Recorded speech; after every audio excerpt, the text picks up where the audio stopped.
बिस्मिल्लाहिर्रहमानिर्रहीम।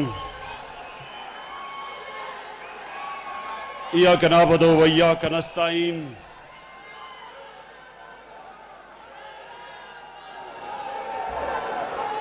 शुक्रिया शुक्रिया, बहुत बहुत शुक्रिया।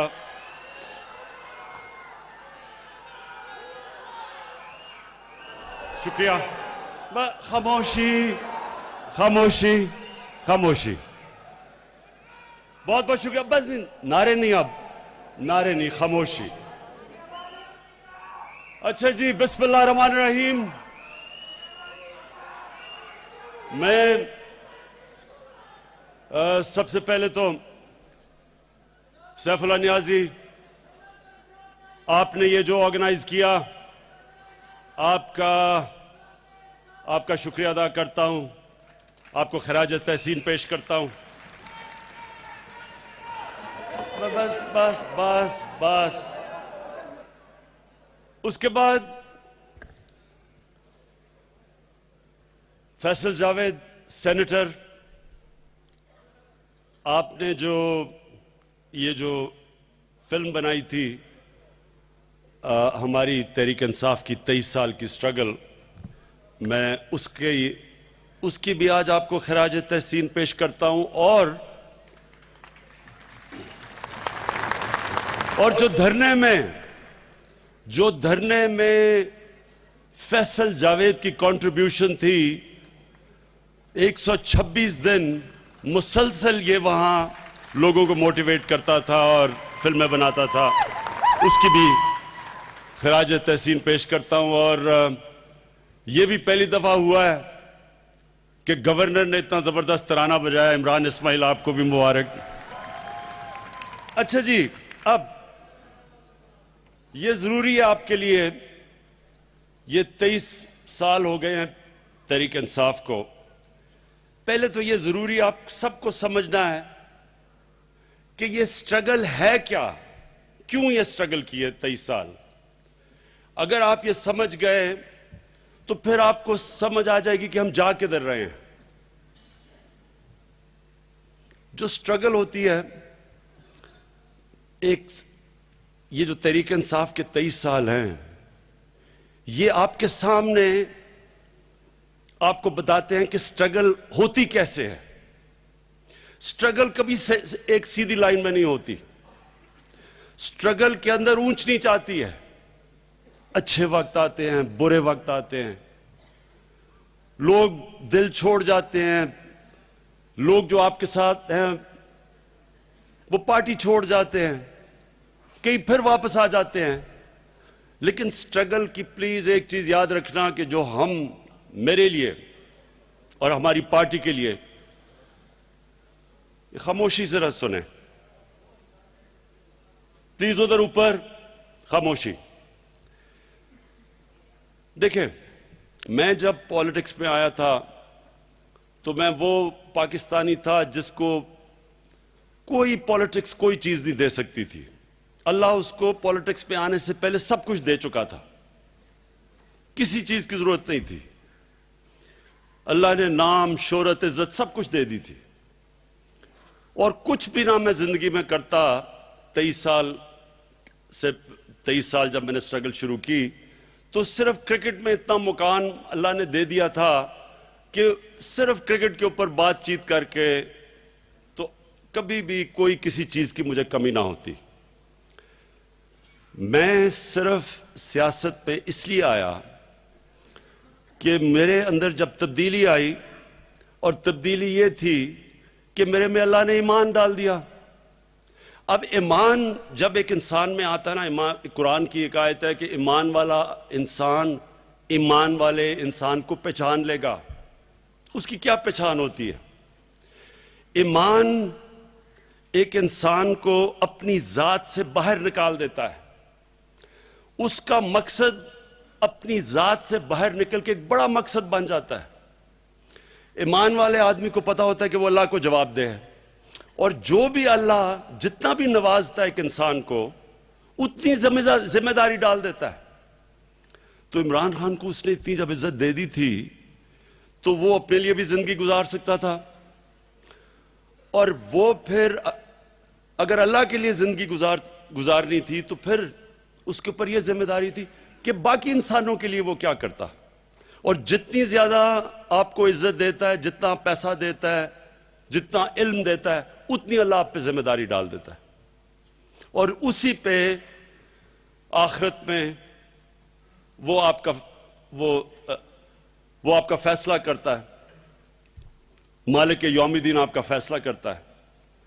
तो मैंने ये सोचा कि मेरा मुल्क जो एक वक्त पर बड़ी तेजी से, जब हम स्कूल में थे, बड़ी तेजी से ऊपर जा रहा था, तो हमने अपनी आंखों के सामने इसको नीचे आते देखा। ये आप सिर्फ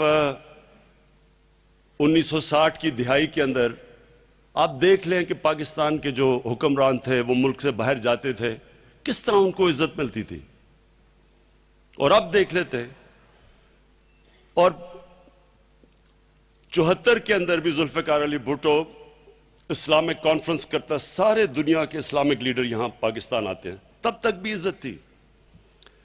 आहिस्ता आहिस्ता हमारी इज्जत दुनिया में जाती रही और उसकी सबसे बड़ी वजह यह थी कि हमारे मुल्क के अंदर जो लोग हुकूमत करने आए, वो बजाय मुल्क का सोचने के वो अपना सोचना शुरू कर दिया उन्होंने।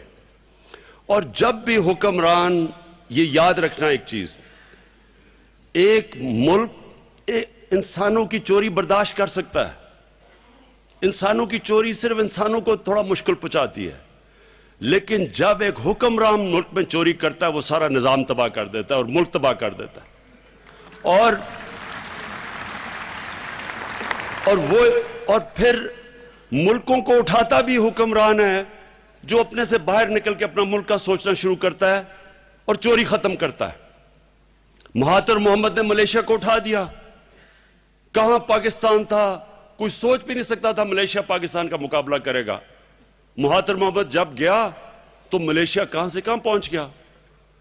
और फिर मलेशिया में भी एक ऐसा हुक्मरान आ गया जिसने चोरी शुरू कर दी।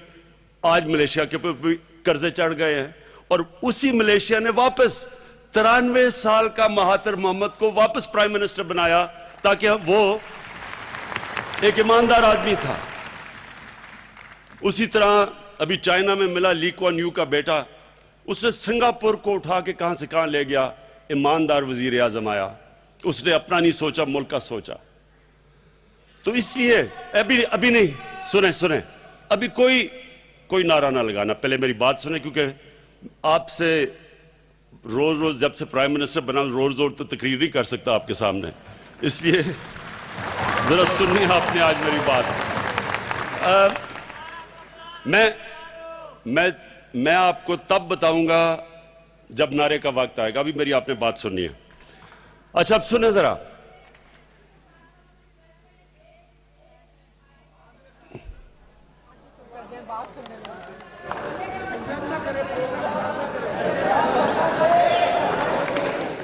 अभी इतना डिसिप्लिन नहीं आया, आ जाएगा इंशाल्लाह, फिक्र ना करें।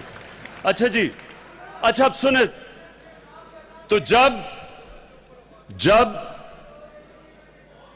जब मैं सियासत में आया तो मेरा क्या मकसद था, क्या नजरिया था?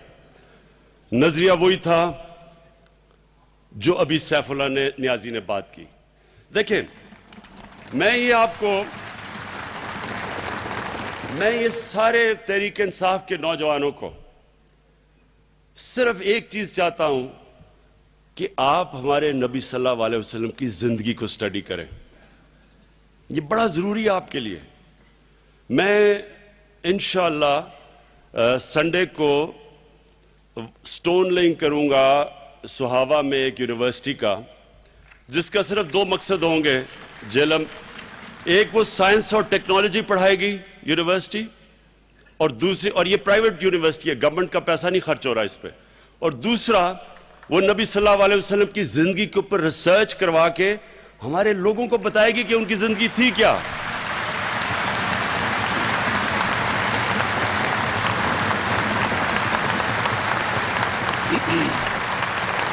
अब आपको समझना है, सैफुल्लाह नियाजी ने बड़ी जबरदस्त बात की। जो मदीना की रियासत थी वो एक मॉडर्न रियासत थी, जो जिस असूलों पे वो रियासत खड़ी थी, उससे पहले कभी ऐसे असूल नहीं थे। आज जो मॉडर्न कई रियासतें हैं स्कैंडिनेविया की, जो मैं समझता हूं जबरदस्त जमहूरियत की मिसाल है, वो मदीना के रियासत के असूलों पे खड़ी हुई है। तब नबी सल्लल्लाहु अलैहि वसल्लम ने एक मॉडल बनाया। ये आपने समझना है कि वो एक मॉडल था। कुरान शरीफ में अल्लाह ने हमें हुक्म दिया है कि नबी की जिंदगी से सीखो। हमें हुक्म दिया हुआ है। क्यों दिया अल्लाह ने? सारी चीजें कुरान शरीफ में इंसान की बेहतरी के लिए हैं। अल्लाह को तो हम कोई फायदा नहीं पहुंचा सकते। जब हम उसकी किताब पे अमल करते हैं, हमारा अपना फायदा होता है। जब हम उस पे अमल नहीं करते, अपना नुकसान करते हैं हम। तो अल्लाह ने हमें हुक्म किया कि नबी सल्लल्लाहु अलैहि वसल्लम की जिंदगी से सीखो। उनकी जिंदगी अमली तौर पे कुरान शरीफ था। कुरान शरीफ का अमल उनकी जिंदगी थी। उन्होंने मदीना की रियासत सेटअप की। और ये याद रखें कि वो जो मदीना की रियासत थी, वो बुनियाद बनी अगले 1000 साल तक मुसलमान दुनिया का सबसे अजीम सिविलाइजेशन बने रहे। फतह तो और भी बड़े बड़े जनरल्स आए जिन्होंने किए। कई लोग समझते जी मुसलमानों ने सारा आधी दुनिया फतह कर ली थी, इसलिए वो बड़े अजीम सिविलाइजेशन थे। इसलिए नहीं थे। जो चंगेज खान के मंगोलियंस ने जो फतह की थी, वो शायद ही दुनिया में किसी ने की हो। लेकिन 100 साल भी नहीं लगे, मंगोलियंस का वजूद ही खत्म हो गया। आज भी मंगोलियन कौम का कोई हैसियत ही नहीं रही। लेकिन मुसलमानों के लिए उन्होंने जो सिविलाइजेशन बनाया था, वो दुनिया का सबसे अजीम सिविलाइजेशन था। और जो वो उसकी बुनियाद रखी थी, वो मदीना की रियासत थी। तो अब मैं जो आपको अपनी जो विजन है, वो पहले दिन से कि हमारी विजन क्या है। हमारी विजन थी नजरिया पाकिस्तान। नजरिया पाकिस्तान क्या था? इस्लामी फलाई रियासत। ये किसने नजरिया पाकिस्तान का, किसका अजीम ख्वाब था? इलामा इकबाल का। इलामा इकबाल ने इस्लामी फलाई रियासत किधर से ली थी? मदीना की रियासत से।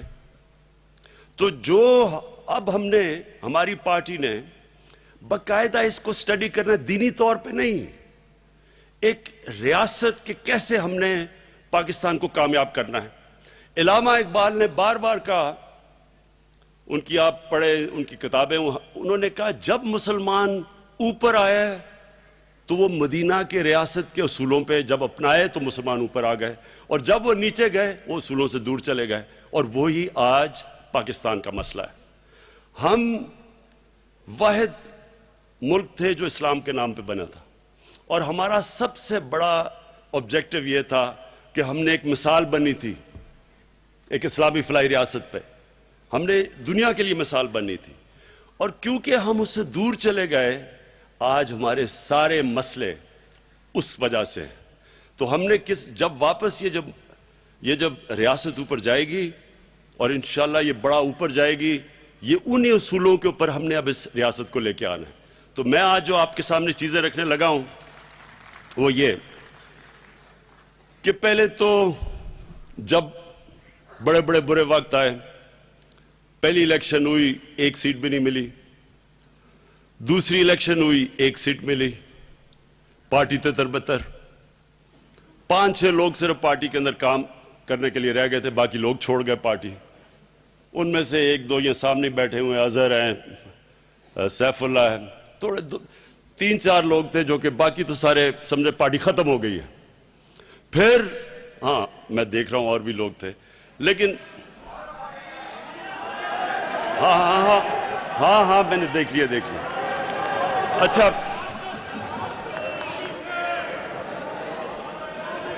हाँ, तारिक, वो भी मुझे मियां तारिक भी नजर आ गया। अच्छा, अब सुन ले, मैं जानता हूं और भी थे, लेकिन लोग मायूस हो गए। लोगों ने कहा कि अब, और जिस तरह शाह महमूद कुरैशी ने कहा कि तज्जिया निगारों ने तहरीक इंसाफ की कब्र खोद के और उसको दफन कर दिया। फिर 2008 में इलेक्शन में असूल पे बॉयकॉट किया। जब हमने बॉयकॉट किया इलेक्शन, फिर वही हुआ, फिर लोगों ने कहा जी कि तहरीक इंसाफ खत्म हो गई। मैं सिर्फ आपको ये आज आपने ये बड़ा गौर से सुनिए। ओहो, इसको मुझे नजर आ रहे हो। अब बैठ जाओ अब, शाबाश। देखें, अब जो बुरे वक्त आए, लोग मेरे से पूछते हैं कि जो आपकी ये 13 साल बल्कि 15 साल तक तो लोग मजाक उड़ाते थे। मुझे याद है यहां ये गर्देजी बैठा हुआ है पीछे मुल्तान में, इसके घर में मैं ठहरा करता था, तो लोग मजाक उड़ाते थे हमारा, बुखारी साहब भी, तो लोग मजाक उड़ाते थे कि जी ये टांगा पार्टी है।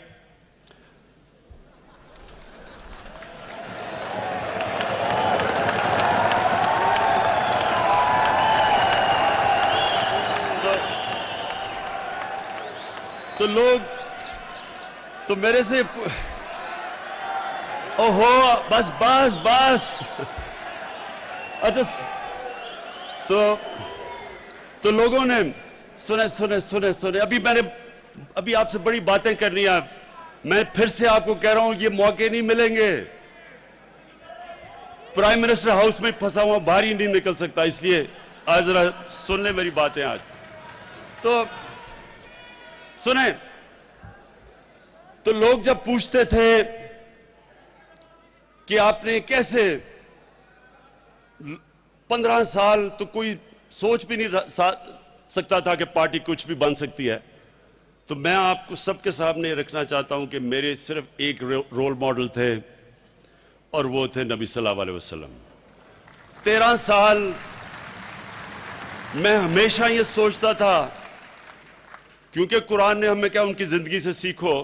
तो 13 साल जो अल्लाह के हबीब थे, जिनसे अल्लाह प्यार करता था, उनको 13 साल सबसे मुश्किल वक्त से गुजारा। 10 साल के बाद, पहले उनकी तबलीग के 10 साल के बाद सिर्फ 40 लोग मुसलमान हुए थे, और वो 13 साल जब अपनी जान बचा के जब वो निकले हैं मदीना हजरत अबू बकर के साथ, तो वो सबसे मुश्किल रात थी उनकी, और वही उनका अरूज था। तो इससे क्या आपके सामने आता है, जो मैं बार बार कहता हूं, कोशिश और नियत इंसान के हाथ में, लेकिन कामयाबी अल्लाह देता है। यह है आपके सामने मिसाल कि वो जब कोई सोच भी नहीं रहा था, उनको जब कत्ल करने आ रहे थे, वो रात थी जो उनकी अरूज का शुरुआत थी। तो मैंने उनकी जिंदगी से सीखा, इंसान के हाथ में सिर्फ कोशिश होती है। 2 किस्म की पॉलिटिक्स है, एक आप अपनी जात के लिए करते हैं, दूसरी आप अपने अल्लाह के लिए करते हैं। बड़ी मुख्तलिफ पॉलिटिक्स है। जब आप अपनी जात के लिए करते हैं तो आप सोचते हैं 15 साल गुजर गए, मेरी जिंदगी के 15 साल गुजर गए, मैंने तो पैसा बनाना था, मैं कोई और काम कर लेता, मैं तो बड़ी आराम से जिंदगी गुजार सकता था। जब आपकी मिशन होती है और वो अल्लाह के लिए, फिर टाइम कोई फर्क नहीं पड़ता कि 13 साल है या 15 साल है या 23 साल है। कायदे आजम ने 40 साल स्ट्रगल की कामयाब होने से पहले, और कायदे आजम हिंदुस्तान के अंदर सबसे कामयाब वकील थे। वो बैरिस्टर थे जो सबसे ज्यादा फीस लेते थे। उस वक्त के कायदे आजम अरबोपति थे। कायदे आजम को क्या जरूरत थी कि जब खास तौर पे उनको जब कैंसर हुई थी, लंग कैंसर, उसके बावजूद किसी को पता नहीं चलने देते थे कि कहीं उनके दुश्मन अगर उनको पता चल गया तो उनकी ख्वाब पाकिस्तान ये ना हो कि वो रोक दें। और कायदे आजम अगर ना होते, सब आप सारी किताबें पढ़ ले, अगर कायदे आजम ना होते ये मुल्क ना बनता। तो कायदे आजम का एक आदमी जिसको किस सियासत की जरूरत नहीं, सबसे कामयाब वकील, क्यों वो 40 साल स्ट्रगल की। और मॉडर्न डे हमारे आपके सामने नेल्सन मंडेला 27 साल जेल में गुजार गया। सब कुछ ऑफर किया साउथ अफ्रीका की रिजीम ने, लेकिन एक मिशन के लिए था। मिशन बिल्कुल फर्क होती है। जब आप एक सियासत को करियर बनाते हैं जात के लिए। और मेरी इस 23 साल के अंदर मैं दो तरह के मेरे साथ लोग चले हैं।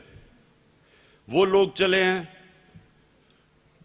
जो इसको मिशन समझते थे, और फिर वो भी लोग आए गए जो सिर्फ जात के लिए पॉलिटिक्स करना चाहते थे। दो मुख्तलिफ लोग। मैं जिनकी आज शाह महमूद ने भी बात की, मैं भी करना चाहता हूं कि जो टीम प्लेयर थे, जो बड़े मकसद के लिए पॉलिटिक्स कर रहे थे, मैं दोनों को आज फिर खराज तहसीन पेश करना चाहता हूं, एहसन रशीद को और सलोनी बुखारी को।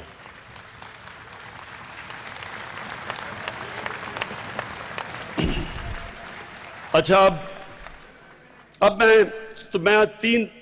मेरी जो आज से बात है, पहले तो मैंने आपको सिर्फ बैकग्राउंड दी कि हमारी ये स्ट्रगल ये जो 23 साल की है, फिर जो मौजूदा हालात है, और फिर हम करने क्या जा रहे हैं, ताकि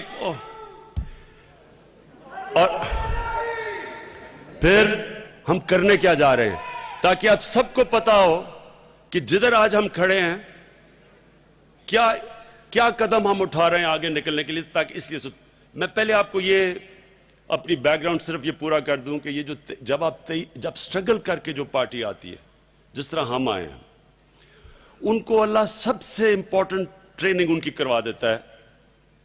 उनको जद्दोजहद करनी आ जाती है। वो अच्छे बुरे वक्त से घबराते नहीं हैं। जब नबी सल्लल्लाहु अलैहि वसल्लम को अल्लाह ने 13 साल मुश्किल वक्त से गुजारा, तो क्यों गुजारा? वो अल्लाह के हबीब थे, पहले दूसरे साल के बाद मदीना की रियासत दे देते।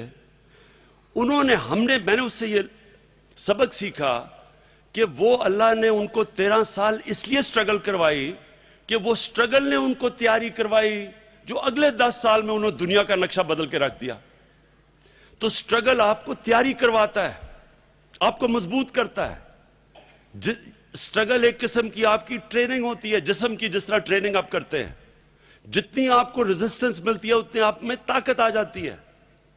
आप फिर घबराते नहीं हैं, आप समझते हैं कि जिंदगी में अच्छे बुरे वक्त आएंगे। जब शुरू में मदीना की रियासत बनी तो पहले 3-4 साल तो कोई समझता ही नहीं था कि वो बचेंगे। जंगे बदर में तो सिर्फ 313 मुसलमान लड़ने वाले थे। उसके बाद जंगे ओहद के अंदर तो शिकस्त होने वाली थी, बल्कि हो गई थी। अल्लाह ने बचाया नबी को। तो वो एकदम ही तो नहीं उनका आ गया, लेकिन 10 साल के बाद सारा अरब उनके नीचे आ गया। वही नबी थे, उन्होंने आहिस्ता आहिस्ता किधर से किधर ले गए अपनी कौम को। तो पहले 2 दिन तो नहीं हुए थे, या पहले 2 साल या 3 साल तो नहीं हुआ था, क्योंकि वो स्ट्रगल मुसलसल चलती है। आपकी पार्टी की आज सबसे बड़ी ताकत यह है कि आपकी वाहिद पार्टी है जो एक मुकम्मल स्ट्रगल करके यहां पहुंची है। कोई शॉर्टकट लेके नहीं आई। किसी जनरल जलानी ने उठा के ऊपर नहीं बिठा दिया, या कोई एक खत दिखा के जी मुझे विरासत में मिल गई। पॉलिटिकल पार्टी नहीं मिली, एक मेहनत करके हम यहां पहुंचे हैं। और क्योंकि हम मेहनत करके पहुंचे हैं, हम ही ये अब सब इत्मीनान अपने अंदर कर लें कि यही पार्टी है जो इंशाअल्लाह पाकिस्तान को इस बुरान से निकालेगी। अब मैं बस इरफान, मुझे पता है, देख लिया तुम्हें मैंने इरफान, अब नारे लगाने की जरूरत नहीं है, देख लिया मैंने तुम्हें। अच्छा जी, अब मैं आप सबके सामने मुख्तसरन फिगर्स देना चाहता हूं कि आपको पता चले कि हमें किस तरह का पाकिस्तान मिला है। यह जरूरी है आपके लिए समझना। कारकुनों को, एमपीज बैठे हैं, मिनिस्टर बैठे हैं, हमारे एमएनएस बैठे हुए हैं, हमारे डाई हार्ट बैठे, आप सबको पता होना चाहिए कि हमें किस तरह का पाकिस्तान मिला था। और यह मैं 5 साल याद करवाऊंगा जिधर भी जाऊंगा कि हमें किस किस्म का पाकिस्तान मिला था। वो मैं क्यों याद करवाऊंगा? वो मैं क्यों करवाऊंगा याद? क्योंकि जब हमें जब हुकूमत मिली तो पाकिस्तान का कर्जा 30,000 अरब था। 30,000 अरब पाकिस्तान का कर्जा था। 10 साल पहले 6,000, 60 सालों का पाकिस्तान का कर्जा 6,000 अरब था। 10 सालों में इन दोनों जमातों ने 6,000 से 30,000 पे लेके गए। अब मैं क्यों याद कराऊंगा 30,000 का? क्योंकि अगर,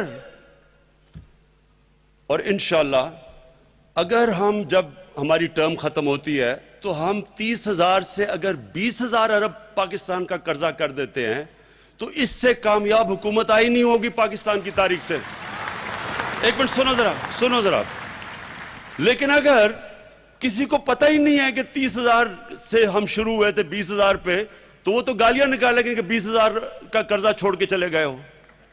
तो मुआवजा है ना, किसी को पता तो चले कि हुकूमत कैसे। इसलिए मैं बार बार लोगों को याद कराऊंगा, क्योंकि जैसे जैसे हम चीजें बेहतर करते जाएंगे कौम को पता होगा कि कम से कम तब्दीली तो आ रही है।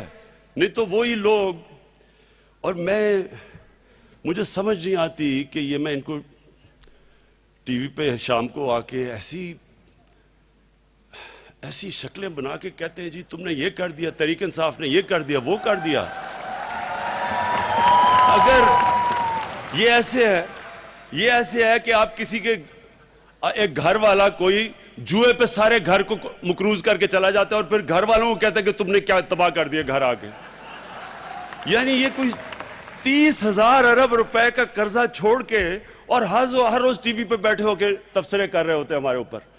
अब जरा मैं आपको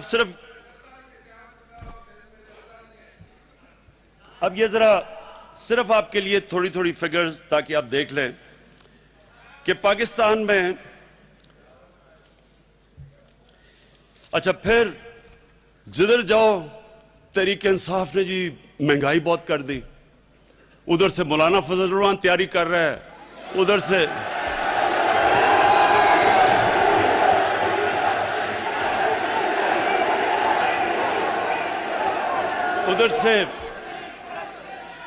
से नून लीग के कोई हर रोज वो बैठते हैं, वो शोर मचा देते हैं कि जी इतनी महंगाई कर दी। उधर से वो सिंध में, अब मैं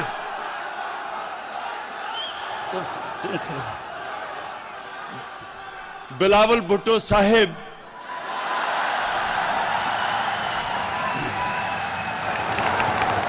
गलती हो जाती है कभी कभी। अब जरा सुने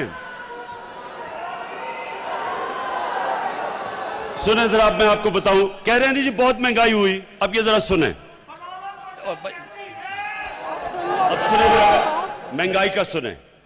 इसमें कोई शक नहीं कि इस वक्त लोग मुश्किल में हैं, इसमें कोई शक नहीं, इसमें कोई शक नहीं कि महंगाई है, हम सबको ये एहसास है। और मुझे अभी पेट्रोल का, अब इंटरनेशनली पेट्रोल तेल की कीमत ऊपर चली गई है। अब जब ऊपर चली गई है तो अब हमें कीमतें अगर हम नहीं बढ़ाते तो हमारे कर्जे बढ़ जाते हैं। तो ये अब रुपया गिर जाता है। रुपया क्यों गिरता है?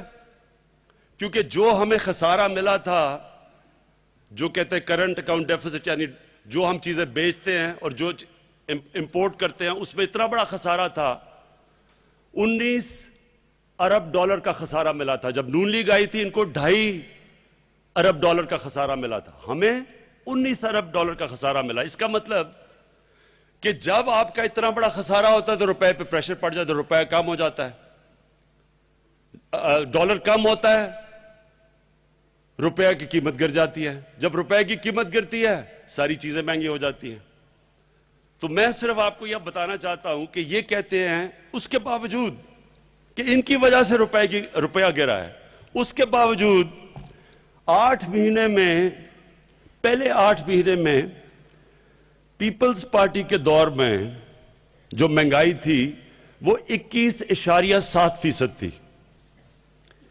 नून लीग के पहले 8 महीने में जो महंगाई थी वो 8% थी।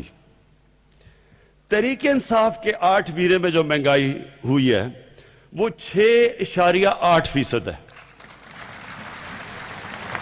ये आजकल आपके पास मोबाइल फोन है, इससे आप गूगल करके आपको पता चलवा सकते हैं कि ये जो मैं कह रहा हूं ये ठीक है या गलत है। दूसरा, अब और सुने जरा, पंजाब में हमें कहा गया कि जनाब शहबाज शरीफ से ज्यादा कोई जबरदस्त चीफ मिनिस्टर आया नहीं। हर दूसरे दिन हमें गिराया जाता है और इंशाल्लाह ये साबित होगा कि जो हमारा उस्मान बुज़दार से बेहतर कभी पंजाब में चीफ मिनिस्टर नहीं आएगा। तो शहबाज शरीफ ने जब वो गए 1100 अरब रुपए का खसारा था पंजाब का, 1100 अरब रुपए का।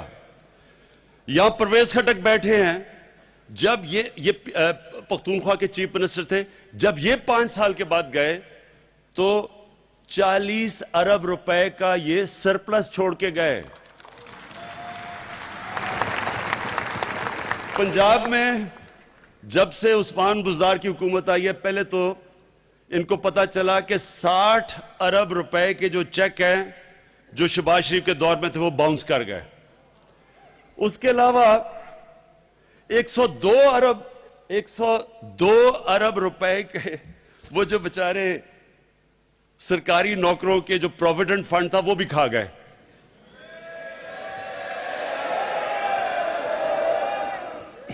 अच्छा, आगे आप जरा सुन लें कि हमें तो ऐसे टीवी पे कहते कि जी दूध की नहरें ही छोड़ के गए थे हमारे लिए। पब्लिक से बस, ओहो, जितने पब्लिक सेक्टर के ऑर्गेनाइजेशंस थी, 2013 में जब नून लीग आई थी तो इनका खसारा था 538 अरब रुपए। ये चीजें नोट कर लें ताकि आपको पता चले कि किस तरह का हमें पाकिस्तान मिला था। 2018 में जब हमें पाकिस्तान मिला तो 538 अरब से खसारा पहुंच गया था 1300 अरब रुपए पे। गैस का कितना खसारा था जब हम आए? 150 अरब रुपया। बिजली का कितना सर्कुलर डेट था? जब नून लीग 2013 में आई तो 400 अरब इन्होंने सर्कुलर डेट का वापस किया।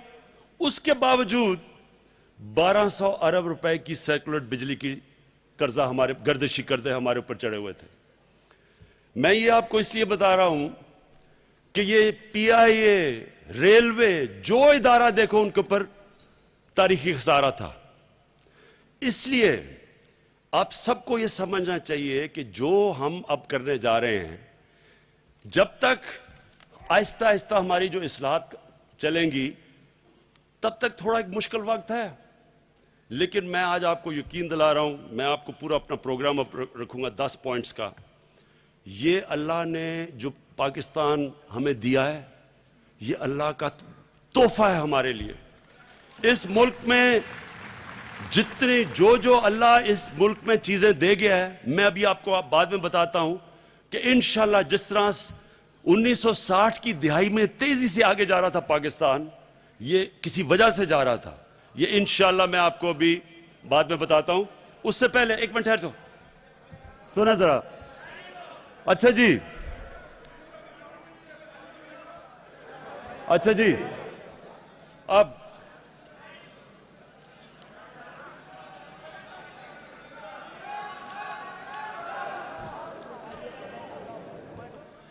अब मैं सिर्फ अपने पॉइंट्स रखने के से पहले ये मैं खत्म करूंगा अपनी तकरीर, जितने भी जो हम आप करने जा रहे हैं उससे पहले सिर्फ मैं आपको एक और चीज बताना चाहता हूं।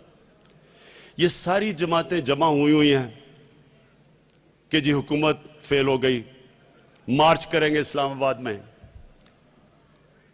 किस वजह से? महंगाई इनके दौर में ज्यादा थी। हमने तो इनको कभी के नहीं कहा।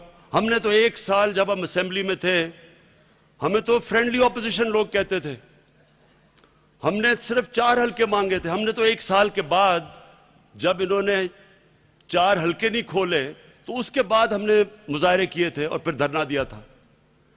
इन्होंने पहले दिन से हुकूमत के ऊपर, पहले दिन से असेंबली में भी शोर मचा दिया, पहले दिन से शुरू कर दी गवर्नमेंट फेल हो गई है, तजर्बा नहीं है इनको। हर दूसरे दिन हम सुनते हैं कि जी इस्लामाबाद में के ऊपर हम ईद के बाद आ रहे हैं। अब मैं आपको बताता हूं ये क्यों है। इसकी वजह यह है कि इनको समझ आ गई है कि हर रोज हमारे सामने इनके करप्शन की चीजें, कभी एफआईआर निकाल लेती है, कभी हमें बाहर से, जो बाहर से हम अब हमारी जो बाहर के मुल्कों से हमारे मुआहदे हुए हैं वो हमें चीजें भेज रहे हैं, हमारे पास नया इंफॉर्मेशन आ रहा है। जो आज दुनिया के अंदर एंटी मनी लॉन्ड्रिंग लॉज हैं, सारी दुनिया से आज पाकिस्तान को इंफॉर्मेशन मिल रहा है। और पाकिस्तान, इनको पता है कि एफबीआर के पास नया इंफॉर्मेशन है, एफआईआर के पास है। अभी पहले तो हमें पता था कि हुदैबा पेपर मिल 90 की दिहाई के अंदर, जिधर यहां से चोरी करके पैसा बाहर, जिसको मनी लॉन्ड्रिंग कहते हैं। मनी लॉन्ड्रिंग आप सब जानते हैं, मनी लॉन्ड्रिंग इसलिए करते हैं कि एक तो पैसा चोरी किया, आप चोरी करके बैंक में रख नहीं सकते क्योंकि सबको पता चल जाएगा, लिहाजा उस पैसे को बाहर भेजा जाता है। जब आप चोरी के पैसे को बाहर भेजते हैं, इसको मनी लॉन्ड्रिंग कहते हैं। अब जो हुदैबा पेपर मिल था, इसमें शरीफ खानदान की 90 की दिहाई की मनी लॉन्ड्रिंग पकड़ी गई। इनको शुक्र करना चाहिए कि अदालतों को ये बुरा भला कहते हैं, अदालतों ने टेक्निकल रीजन पे इनको बचा लिया। उसके बाद अब ये जो फेक बैंक अकाउंट्स केस हुआ है, जिसमें ओमनी ग्रुप और आसिफ जरदारी के केसेस आ गए हैं, ये जो चीजें हैं, ये तो पहले केस, हमारे दौर से पहले किया। ये तो जब हम पावर में नहीं आए थे तब से ये चीजें आ रही थी। बल्कि इंटीरियर मिनिस्टर जो थे नून लीग के, उन्होंने 2016 में कहा था कि एक फेक अकाउंट से एयान अली के भी पैसे खर्चा जा रहा है और बिलावल का भी खर्चा जा रहा है। ये 2016 में कहा गया था, हमने तो नहीं किया था। उसके बाद अब जो हमारे दौर में हुआ है वो शहबाज शरीफ खानदान की पकड़ी गई है मनी लॉन्ड्रिंग। इन्होंने, इन दोनों बेटों ने, शहबाज शरीफ के हमजा शरीफ और उसने, इन्होंने क्या किया कि ये पैसे देते थे, लोगों को कैश देते थे, और उन लोगों को कैश देते थे कि बाहर, पाकिस्तान से बाहर हुंडी और हवाले से पैसा बाहर भेज दो। और उसी पैसे को फिर फेक नामों के ऊपर, जो कभी मुल्क से भी बाहर नहीं गया, रेमिटेंसेस के नाम के वो पैसा पाकिस्तान मंगवा रहे थे। वो अब सामने आ गया है। और एक और चीज सामने आई कि वो जो बाहर से एक मनी चेंजर जो पैसे भेज रहा था हमजा शरीफ को, वो ही आसिफ जरदारी के ओमनी ग्रुप को पैसा भेज रहा था। इसलिए इन्होंने कभी पकड़े ही नहीं जाना था, क्योंकि सब मुलव्विस थे। और इनको यह भी इत्मीनाद था कि 2018 में इन दोनों पार्टीज की मिला के जो वोट होगी वो तहरीक इंसाफ से ज्यादा होगी, लिहाजा तहरीक इंसाफ की गवर्नमेंट नहीं होगी। बन भी गई तो इनका एहतसाब नहीं होगा। इनकी बदकिस्मती कि पाकिस्तान की अवाम ने तहरीक इंसाफ को जता दिया। अब इनका मसला यह है कि इनको अब पता है कि इन सब ने पकड़े जाना है।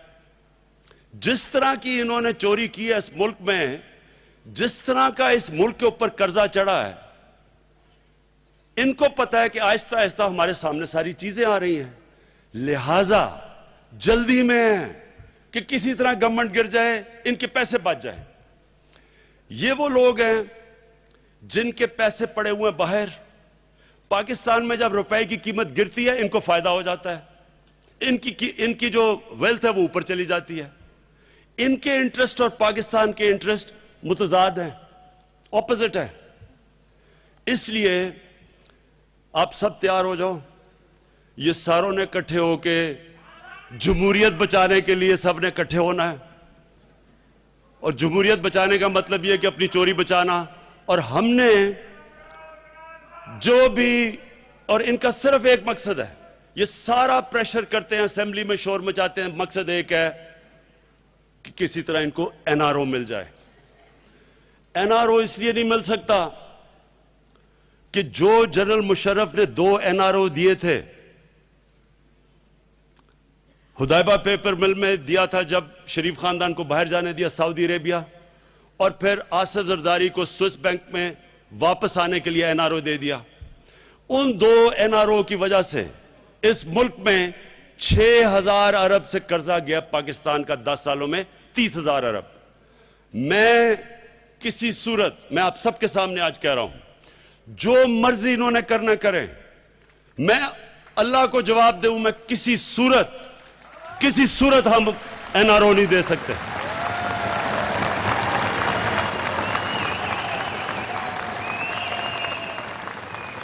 और मैं एक और भी चीज कहना चाहता हूं कि अदालत में केस है। नवाज शरीफ कह रहे हैं कि जी इलाज करवाने के लिए उनको बाहर जाने दिया जाए।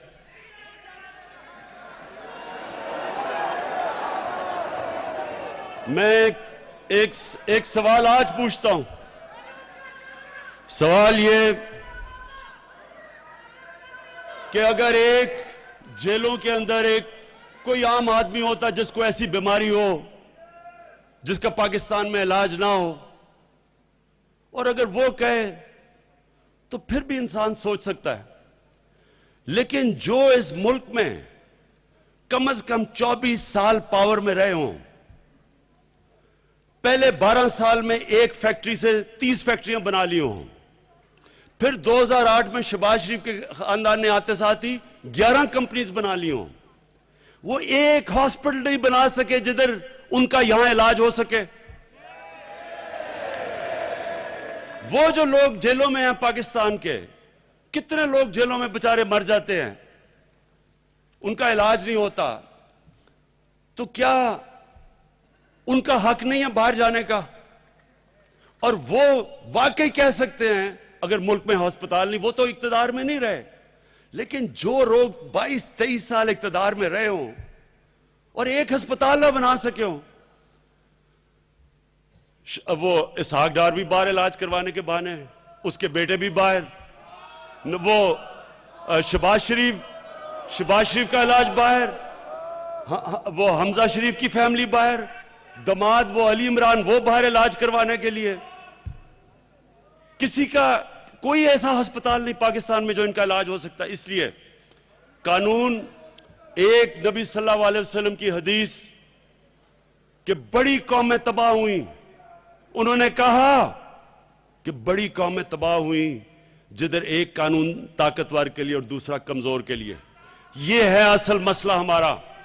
एक कानून है ताकतवर के लिए, वो चोरी भी ज्यादा करे लेकिन उसको फैसिलिटीज, दूसरी तरफ बेचारे गरीब लोग जेलों में। यह है हमारी जंग। जो नया पाकिस्तान बनेगा और जो बनने जा रहा है, इंशाल्लाह आप देखेंगे कि हमने एक कानून लेके आना है ताकतवर और कमजोर के लिए। अच्छा, अब आपके लिए जो मेरे 9 पॉइंट्स हैं, सबसे पहले क्योंकि आज बस बन गया हूं वजीर आजम। अच्छा सुनो,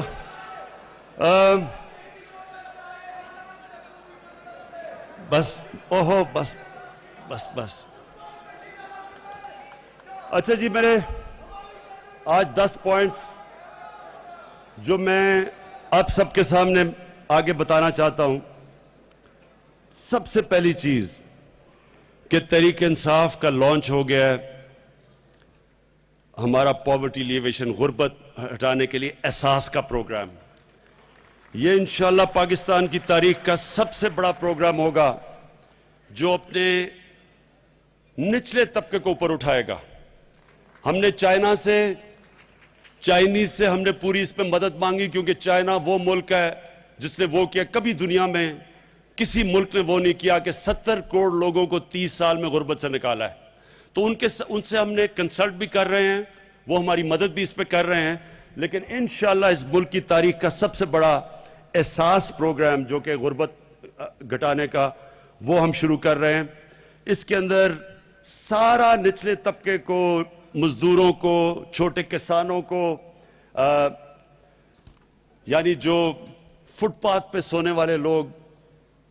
मैं वैसे आपको अर्ज करूं कि मदीना की रियासत की सबसे बड़ी ताकत क्या थी कि वो पहली रियासत थी जिसने सारे कमजोर तबके को रियासत की जिम्मेदारी ली।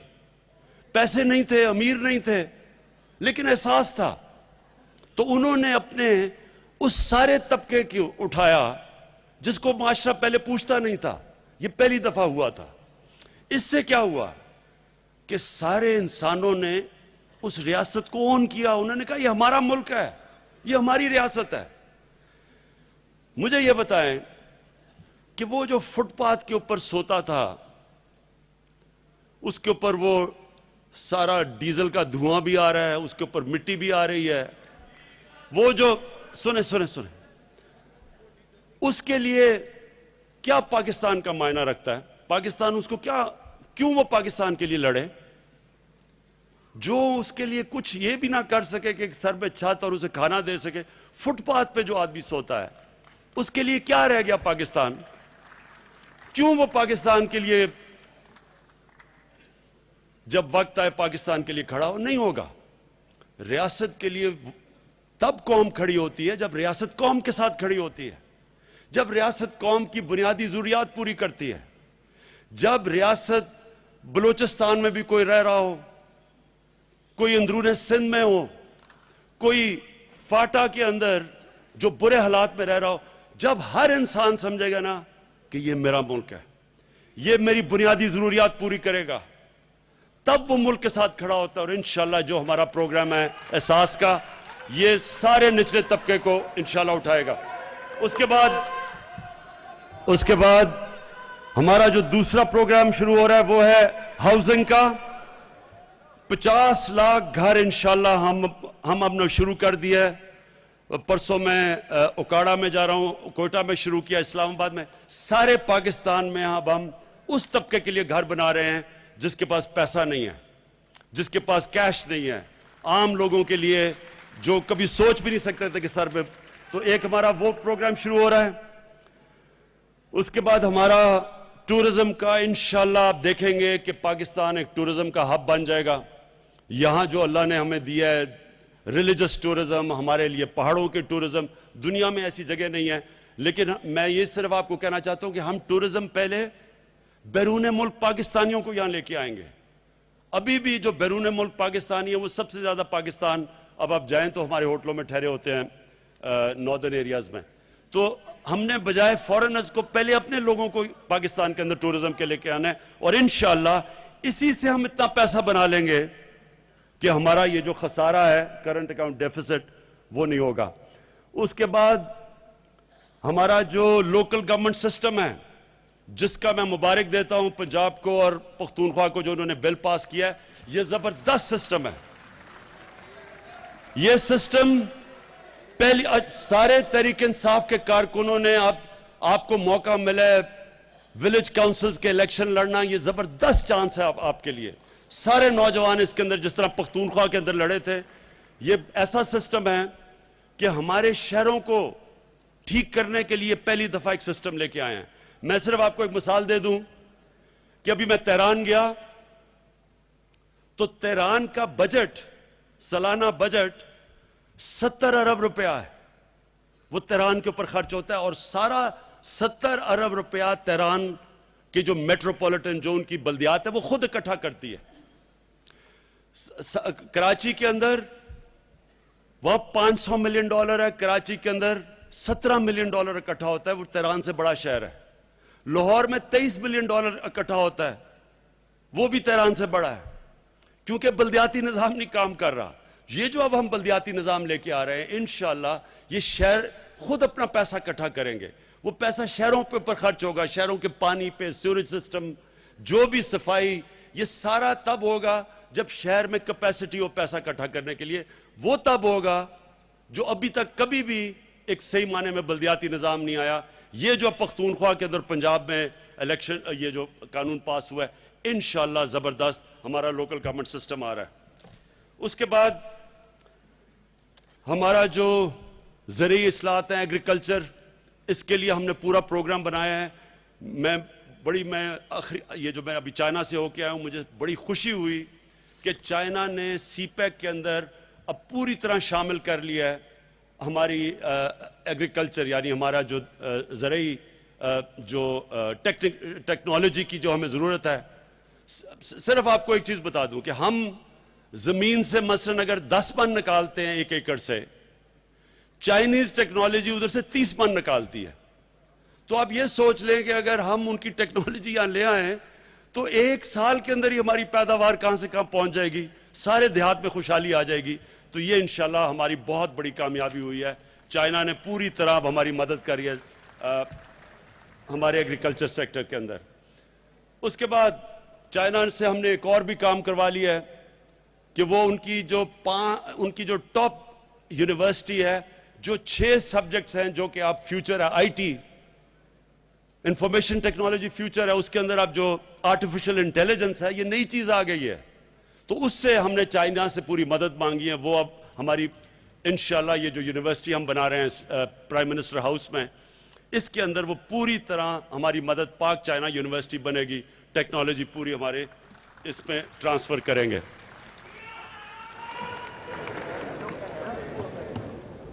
और आखिर में हेल्थ कार्ड्स, आखिर में, हाँ मैं समझ, आखिर में अब सबने, आपने पाकिस्तान में सबने दुआ करनी है। आज जाके सारों ने 2 नफल पढ़ने हैं, क्योंकि 2 हफ्ते रह गए हैं। तकरीबन वो जो हमारी ऑफशोर ड्रिलिंग हो रही है, एक्सॉन कर रहा है गैस के लिए, वो तकरीबन अब पहुंच गया है और 2 हफ्ते में पता चल जाएगा कि उसमें से कितनी गैस निकल रही है। मेरा ईमान ये है कि इंशाअल्लाह इसमें से बड़ा जखीरा निकलेगा गैस का अगले, और वो कहते हैं कि अगर उतनी गैस जितनी वो समझते हैं निकल गई तो अगले 50 साल तक पाकिस्तान के गैस के मसले हल हो जाएंगे। मैं अब सबका शुक्रिया अदा करता हूं और सबको मैं ये कहना चाहता हूं कि इंशाअल्लाह पाकिस्तान, ये जो मुल्क के अंदर एक मुश्किल वक्त है, इंशाअल्लाह इससे निकलेंगे और ये मुल्क उसके बाद सारे खित्ते में सबसे तेजी से तरक्की करेगा। पाकिस्तान जिंदाबाद।